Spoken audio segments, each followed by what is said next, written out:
Hey guys, mahal everyone, 40 the Broadway Saiyan here. Welcome back to my YouTube channel with another video on Dissidia Final Fantasy Opera Omnia. In today's video, we're going to be talking about the next upcoming lost chapters that we're going to be seeing in the global version of the game. This features the return of the beautiful archer Maria from Final Fantasy II. So for those of you that didn't get a chance to unlock her during her initial event release, this is your chance now since she's going to be available to everybody permanently with her lost chapters. So let's take a look at what this Lost Chapters brings to us global players. So Maria returns to global. She's going to be awakening to level 60 with better stats and upgrade abilities, which is pretty much a standard now for every single awakening for a character.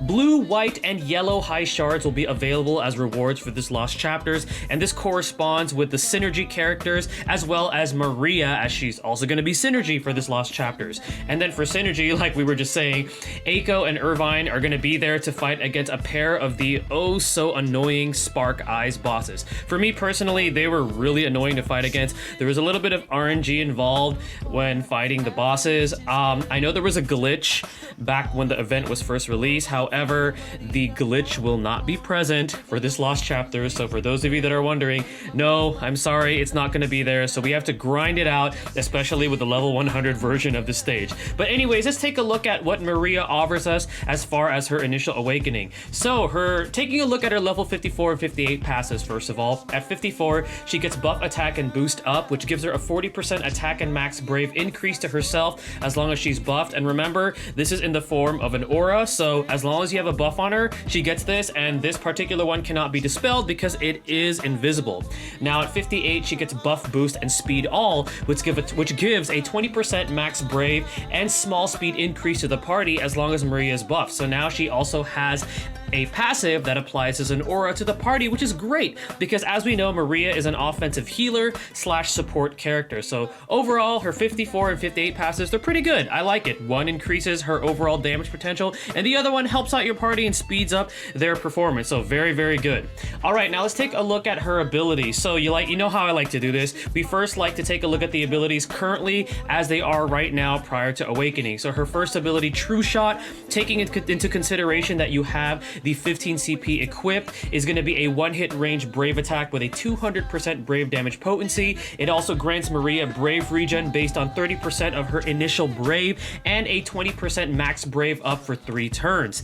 After awakening, considering that you have her 15 CP and 55 passive, True Shot is now going to be a 3-hit win range brave attack with a 240% brave damage potency. It also now heals the party's brave by 30% of max brave, so now she has the ability to be a brave battery, which is good. And then it also extends the duration of the brave regen based on 30% of her initial brave and the 20% max brave up for 5 turns now rather than 3 turns. And it also now deals HP damage after she uses this ability as long as her brave is at 80% or greater than her max brave. So overall, fairly good upgrades. What I like most about it is definitely the extension to the buffs to herself, and then also the ability to be able to provide brave to the party as a brave battery, because as we know right now, brave batteries are super important because the faster you can replenish your party's brave, the faster that they can deal HP damage, so you don't have to worry about using up abilities too quickly.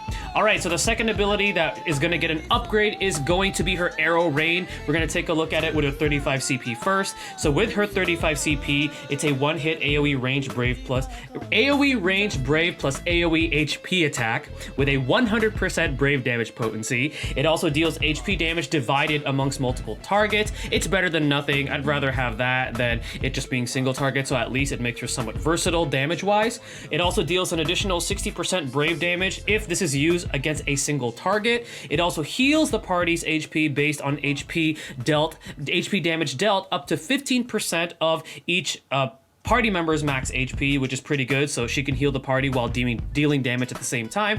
And it also grants 30% attack up to everybody for 3 turns. Now, after awakening with the 35 CP and 60 passive equipped, Arrow Rain is going to be a 2-hit AoE range Brave plus AoE HP attack with a 140% Brave damage potency. It still has that 60% additional damage against a single target. It now heals the party's HP. This time the cap is at 25% of their max HP, which that's pretty good if you think about it. That's a quarter of their HP that it's healing by based on the HP damage she deals, so not bad. And then it also extends that 30% attack up to the party for 6 turns, and this time also grants the party a 30% physical attack up for 6 turns. So any type of physical DPS or damage dealers that's in the party with Maria, they're going to benefit from this as well. And then her Brave attack is going to be changed to Brave Attack Plus. So Brave Attack Plus is a 1-hit range Brave attack with a 140% Brave damage potency that also heals the party's Brave based on 50% of attack. So she gets another option yet again to provide Brave as a Brave battery. So is Maria with her initial awakening going to be for fun or for glory? So she was known for being an offensive healer. Now she has the ability to be able to damage and heal the party at the same time. So what this means is that this made her a little bit more efficient compared to other healers back in the day. And with her upgrades, they definitely have given her more damage, better heals, and also the ability to further increase the damage output of your party with her buffs. So remember, her second ability, if you have all the passives equipped, is going to be giving you a 30% attack up and a 30% physical attack up. So physical based parties are really going to benefit from her.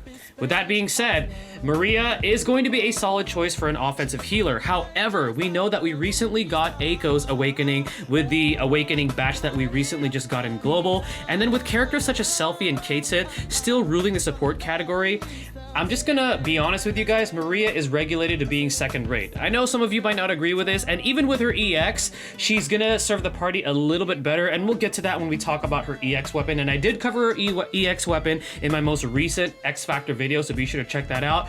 But even with her EX, I'm just gonna say it outright, it's best, honestly, at this point to save resources for more powerful characters coming soon. So we know that Agrias is coming out soon, who's an amazing character, and everybody honestly should be saving resources for her.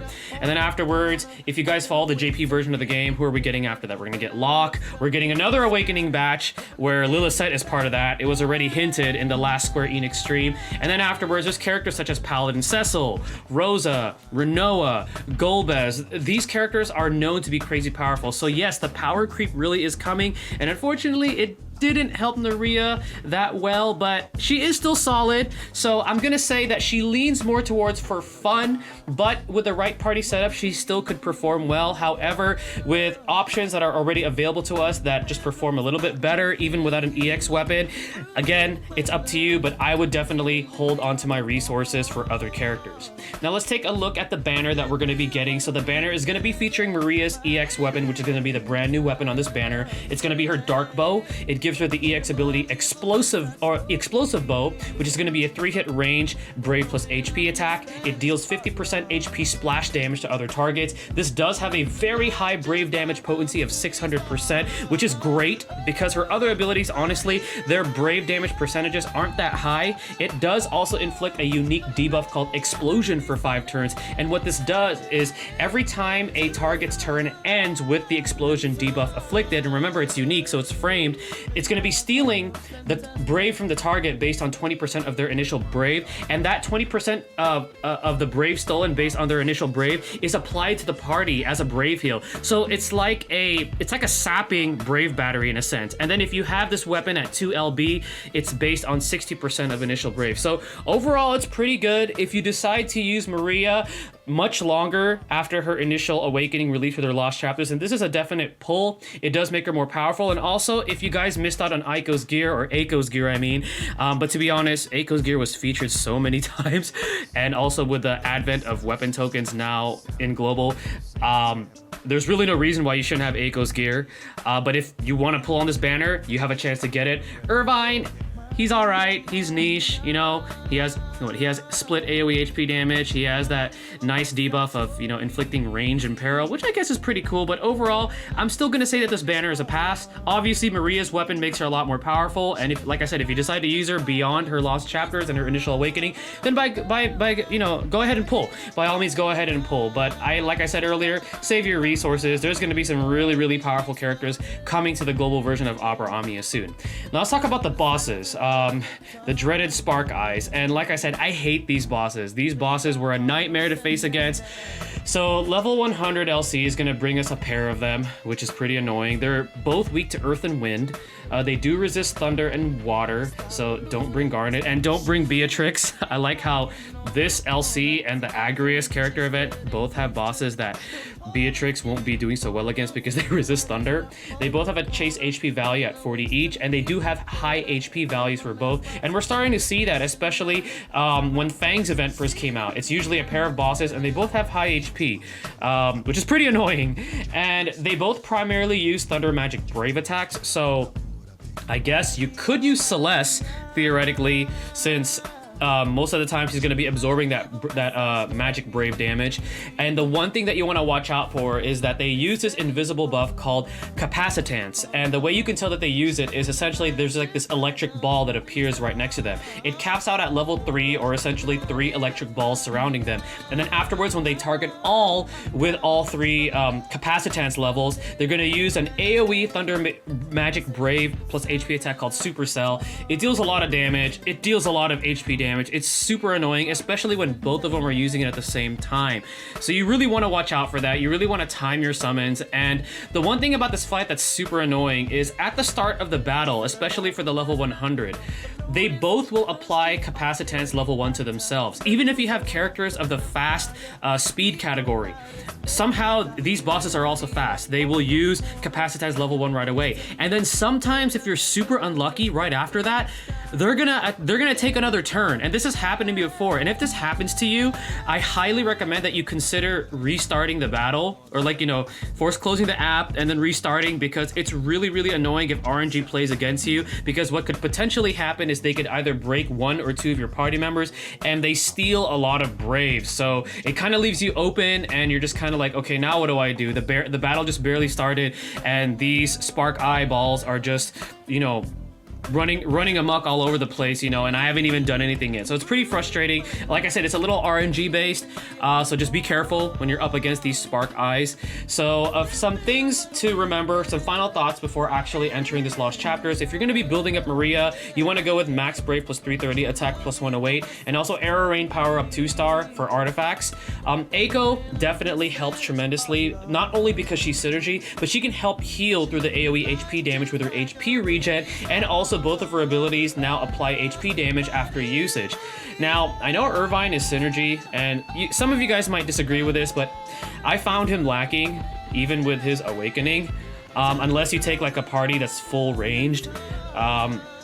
I don't know. I just didn't find much success with him. I feel like there's better characters you could take, which brings us to other options that you could take, which are Setzer. So Setzer, if you could time his Freeze Joker right as they're about to do Supercell, that could help out tremendously. So then that way they're not further building their Brave up. And then also he has that delay with his red card. You can use Noctis for launches. Also, he has a lot of ability usages.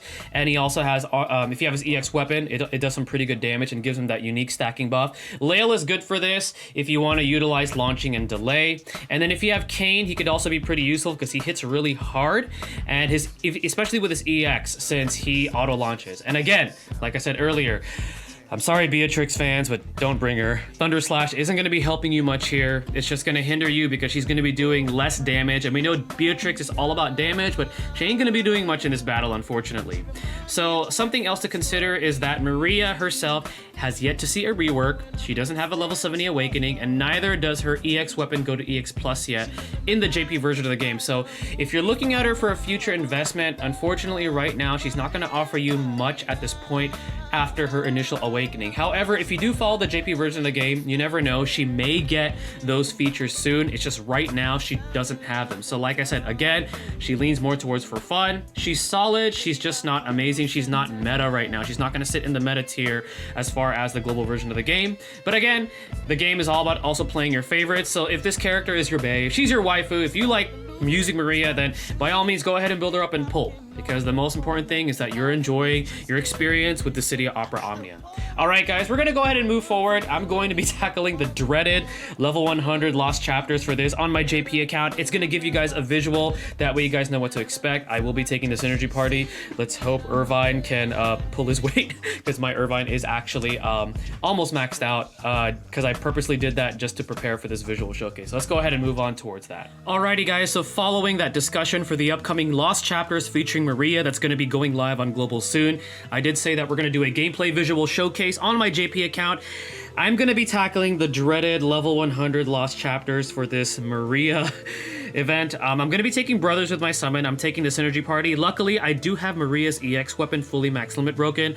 I also have my Eiko fully built up. My Irvine is almost there. And I am gonna be taking an EX plus level 70 reworked Agrius. I'm probably gonna summon her. Like I said, sometimes this fight is all about RNG. If I prolong it, I will most likely die. And I don't want to prolong the video that long because, like I said, I don't like these bosses. But here we go. We're just gonna go ahead and dive right into it for this visual showcase. Alright, so it starts off with 3 of these Lamias, so if you bring a primarily male party, just be ready to be charmed. But it looks like they're... Okay, one of them is targeting Irvine, so that's kind of a bummer, but let's go ahead and use her Arrow Rain. There we go. Alright, and let's go ahead and apply HP regen right away. We just want that... We want the buffs. We want the regeneration. Alright, cool. So now their charm is useless.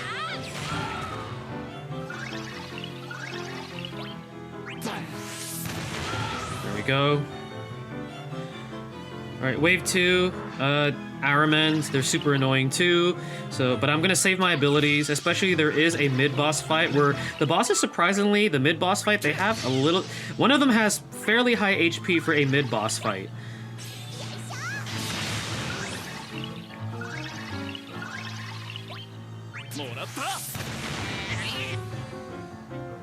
Okay, so this is it. It's the 2 birds. One of them you can actually use as a Brave Battery because you could just do this and it's gonna collapse, so that's good. The other one doesn't, and it does have that scary vicious ability, but it's not too bad. It just has a little bit of high HP, so again, want to manage your HP, or your abilities, I mean, wisely. The goal is to take that one out first, obviously. It's the more dangerous one. You also want to watch out for being broken, although for this, it won't be too bad. But especially against the actual bosses, the Spark Eyes, you want to watch out for being broken, because they steal a lot of Brave. Alright, so we have 24k Brave built. I'm gonna save my smites, actually. And Maria actually hits hard, which, thank God, she does. So, like I said, if you decide to bring Maria for this, she hits pretty hard.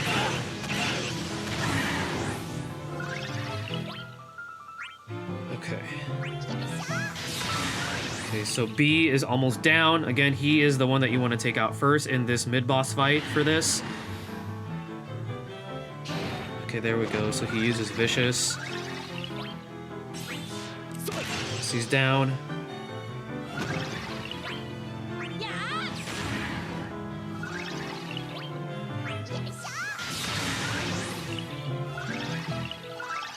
And again, Eiko is highly recommended to take to this because she can heal through a lot of the damage that you will more than likely be taking when you tackle this Lost Chapters. Okay, save abilities, save abilities. Good thing we have Brave Attack pluses and HP Attack pluses for our characters. It always helps out. Okay, so we have our EX ready, which is good. I want to save that for the boss, so we can take advantage of the Explosion unique debuff.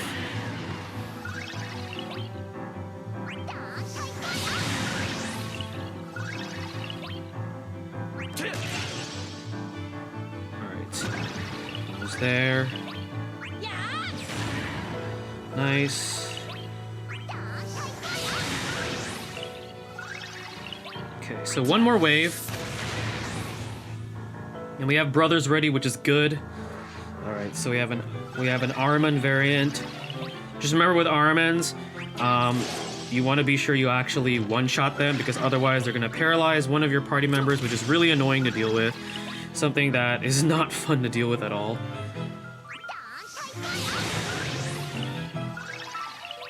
Alright, we're gonna take, yeah, let's take out A. Okay.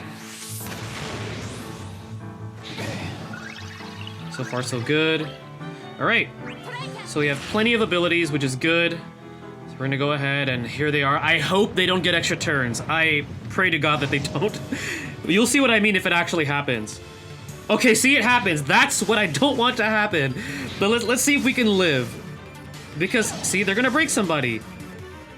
And look, they're targeting all. Wonderful. Okay. You know what? I'm just gonna bring Agrius in. I don't wanna deal with it. In a normal situation, if I wasn't recording, I would have restarted or reset and hope that they didn't do that. But you know what? I don't want to deal with that. That was a really bad situation to begin with. So again, you want to watch out for that. And that's one of the things about this boss fight that I don't like. That beginning is so RNG based, and then they're like, oh, we're just gonna target all. We're gonna target your entire party after breaking one or two of your party members. I absolutely hate it. It's annoying. All right, hopefully Agrius can suffice. What I might actually just do is I might just summon after the paralysis wears off. Yeah, I think I'm gonna do that. All right, let's apply that. I know there's no overflow on it, which is something where you relax. I probably should have saved it for the summon, but it's okay. It's all good. And oh, look, they're paralyzed, but they decide to use level 2 capacitance. Oh, that's great. Great. Oh, this boss fight is bringing me back bad memories.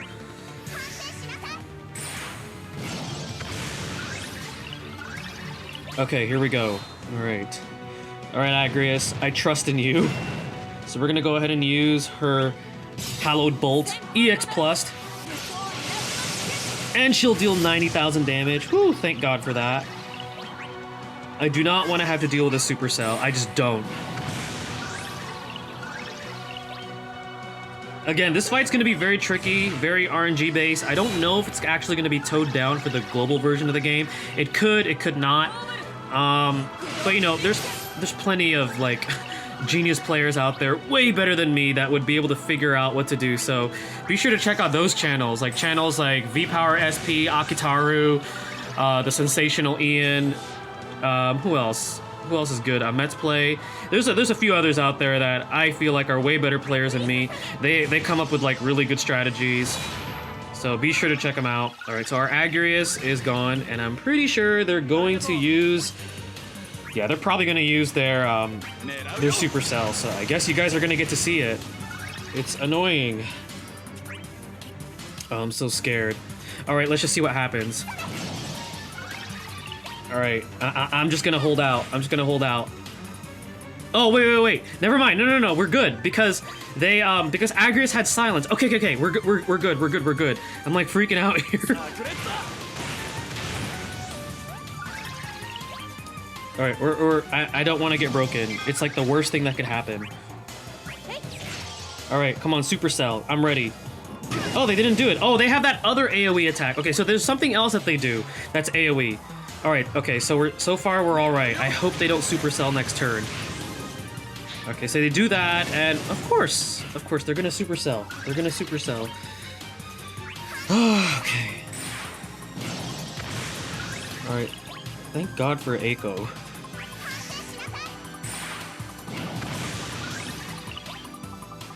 All right, I don't want to get two people broken, so.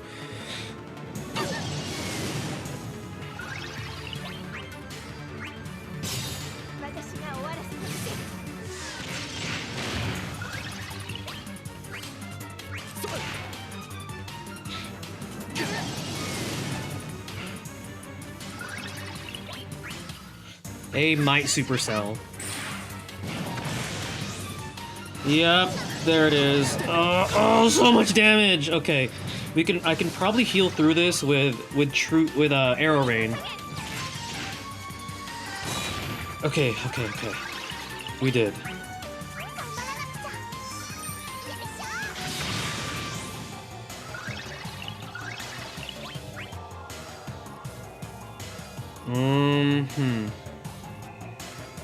Yeah, this should be enough to break it.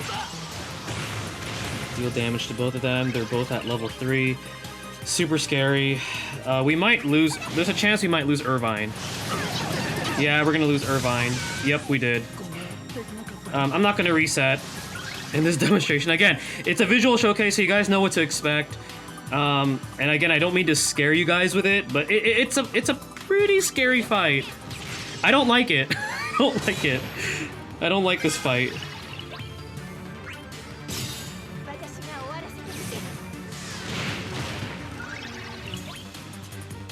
Luckily, they don't enrage if you kill one of them and leave one alive, so... But that's the fight, guys. Again, not the greatest visual gameplay showcase, but at least you guys know what you're up against. Almost as frustrating for me compared to the Deuce event, because I know the Deuce event was pretty frustrating with those 2 count teams. But this one is almost as equally as frustrating, just because they deal a lot of damage, and like I said, for me, I feel like there's a lot of RNG based into it. So, but anyways, guys, that's going to be the gameplay visual showcase for the upcoming Maria Lost chapters. Hopefully, helps you guys out and kind of helps you get prepared for what's to come with the 2 Spark Eye bosses, especially for the level 100. Once again, this is 40 the Broadway saying stay tuned for the next video, and mahal, everyone.